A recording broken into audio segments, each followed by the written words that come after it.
Hello everyone, this is Dr. Farhad. In today's video, so many rubrics has metaphorical meaning. So first, what is metaphor?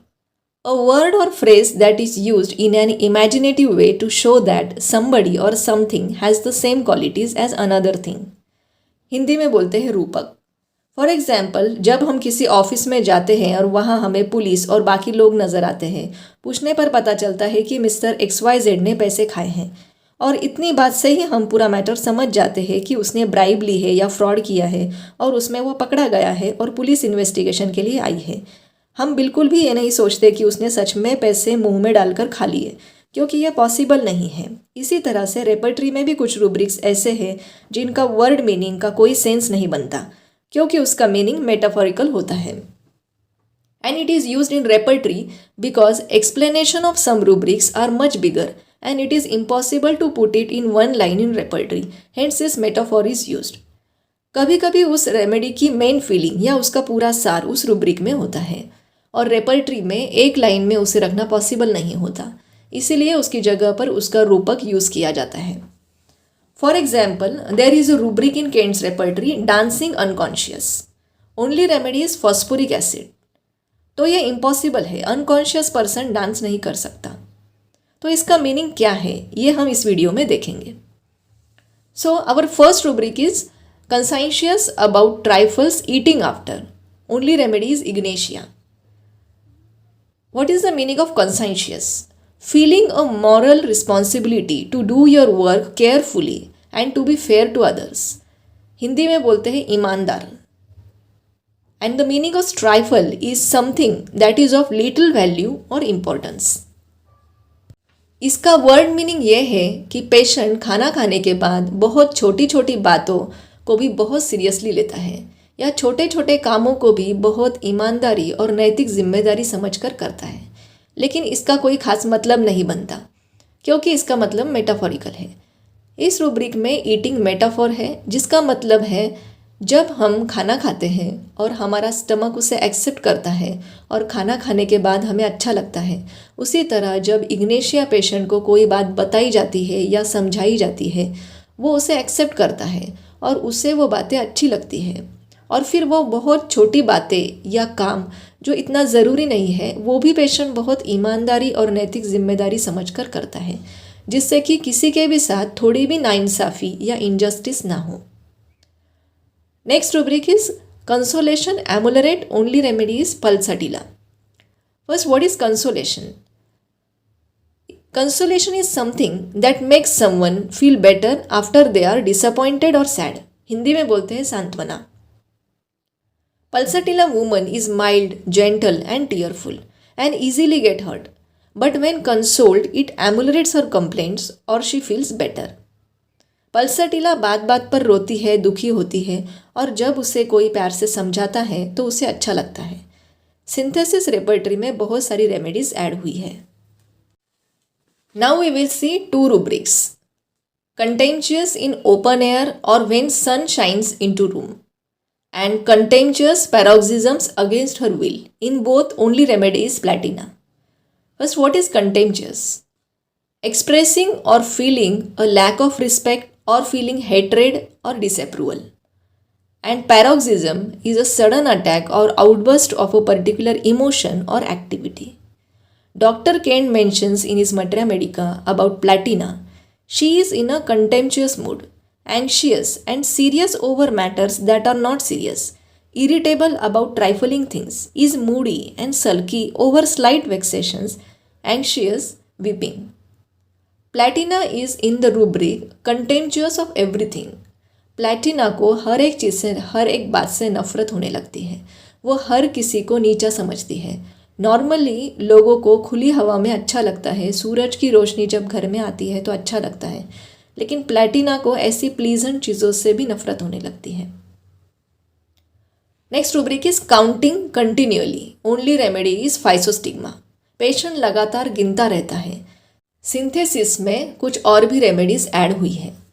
Next rubric is crawling on floor. Only remedy is lachesis. ज़मीन पर रेंगना.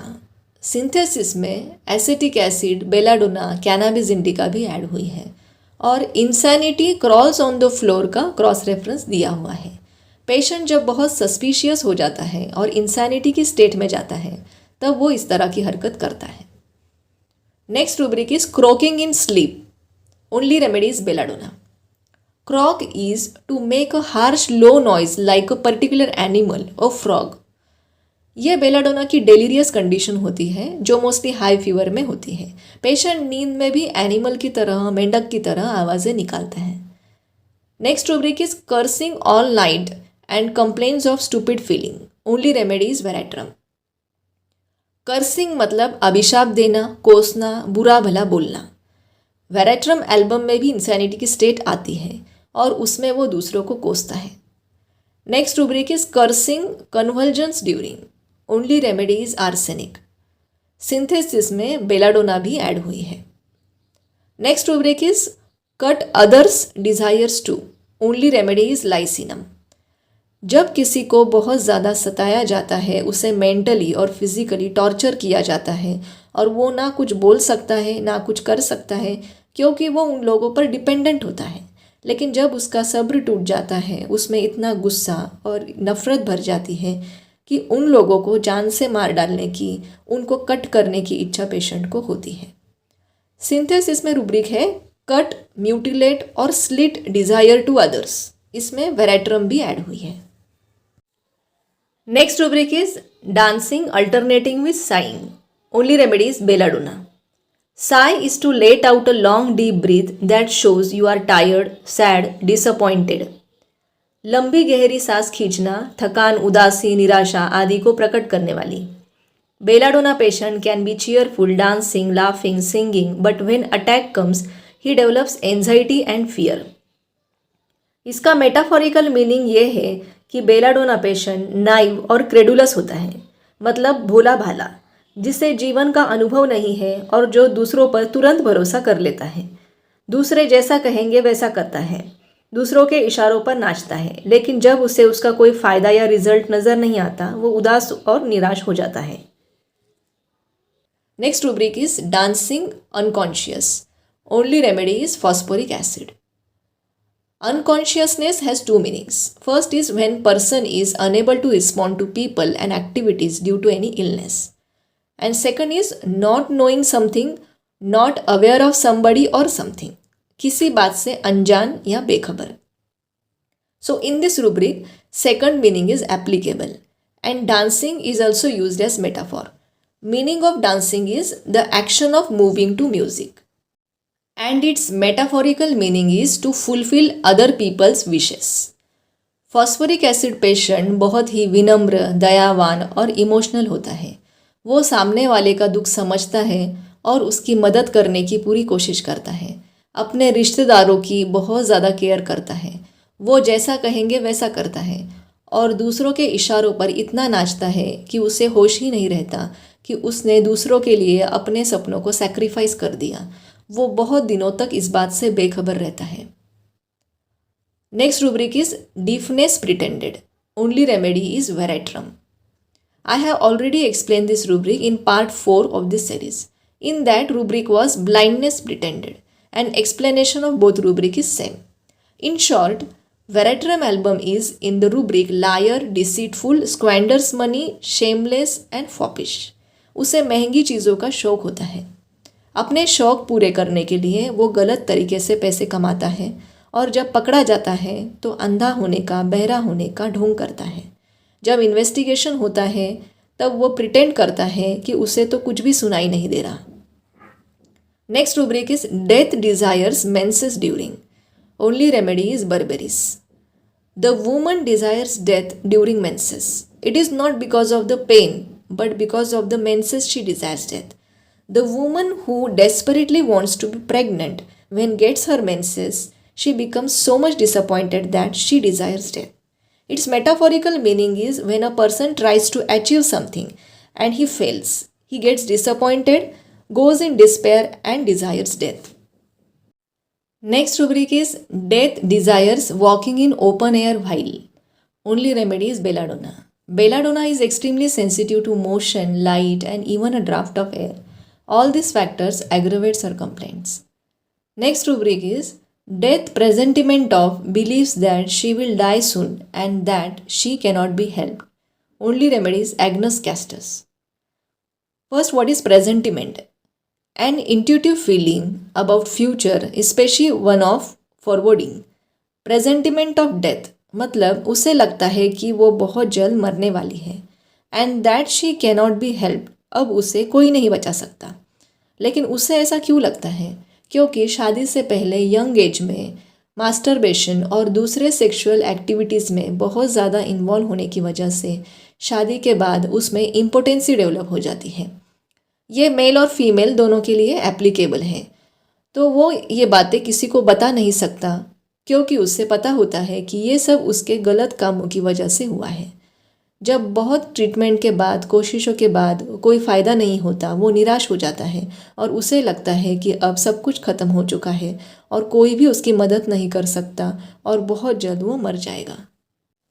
Doctor Kent mentions, but the pitiful woebegone means sad and miserable. Young man, heartbroken over his early life, now finds himself newly married and impotent. He has had gonorrhea, he has lived in excesses and now suffers from relaxed and cold genitalia, emissions, prostatic discharge at stool. His young beautiful wife excites no erection, though only recently he had a clandestine success and he has morning erections but no more. Out of the above cause and condition come many distressing symptoms: loss of memory, despair, suicidal thoughts, anxiety, fear and peevishness. Next rubric is death presentiment of things of death calmly. Only remedy is zincum met. Patient को intuition होता है कि वो बहुत जल्द मरने वाला है और डेथ के बारे में वो बहुत शांति से सोचता है। Next rubric is death sensation of chill during. Only remedy is cannabis indica. Next rubric is death sensation of spasms during. Only remedy is nux vomica. जब पेशेंट को स्पाज्मोडिक पेन होते हैं तब पेशेंट को लगता है कि उसकी जान निकल जाएगी। Next rubric is death thoughts of alone when. Only remedy is crotalus cascavella. जब पेशेंट अकेला होता है तब उसे डेथ के थॉट्स आते हैं। And the last rubric is deeds feels as if he could do great. Only remedy is helleborus. In synthesis rubric is deeds great deeds sensation as if he could do. In that cocaine has been added. Patient को लगता है कि वो बहुत बड़े बड़े काम कर सकता है।